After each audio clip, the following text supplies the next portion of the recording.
Do'stlar, hovlini ko'rib turibsizlar, to'y qilishga ham tayyor, barcha texnikalari bor, remontlari tayyor bo'lgan hovlini qisqa obzorini ko'rib chiqamiz. Eshikdan kirganimizda o'zini shunaqangi rakovinasi va tashqi sanuzeli. Sanuzeli ko'rishingiz mumkin, ikkitadan kir moshina bor, kirlardan muammo bo'lmasa ham bo'ladi. Birinchi xonamiz bu bizning zal qismimiz bo'ladi. Zalni ko'rishingiz mumkin, mehmonlarni kutib olganda tayyor, stol, stullar deyarli ishlatilmagan, o'zini shunaqangi bitta chiroyli servan. Ikkinchi xonamiz bizni garderob xona deb hisoblasak ham bo'ladi. Barcha kiyim-kechaklarni shu yerga joylasangiz bo'ladi. Uchinchi xonamizga ham shu xona orqali kiramiz. Bu yerda o'zini yana bitta sanuzeli bor. Sanuzeli ko'rsanglar bo'ladi. Bitta unitaz, rakvina va chiroyli bitta dushi bor. Koridorda o'zini yumshoq mebellari, televizorlari va shunaqangi buyumdan bitta katta bo'lgan konditsioneri bor.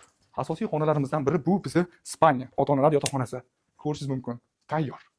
Mebellari, shkaflari, o'zini trimoni va shunaqangi chiroyli aksessuarlarga ega. Barcha ayollarimizning eng yaxshi ko'radigan xonasi bu xonadonimizda oshxona qismi hisoblanadi. Oshxonada ham yo'q narsani o'zi yo'q. Barcha texnikalar, mebellari, mikrovolnovka, xullas, shunaqangi yumshoq divan, bitta xolodilnik, kattakon televizor pastda gullari bilan bor. Agar siz chet ellik hamkorlaringiz yoki boshqa viloyatdan kelgan hamkorlaringizga ijaraga uy kerak bo'ladigan bo'lsa, mana shu uyni ko'rsatsangiz bo'ladi.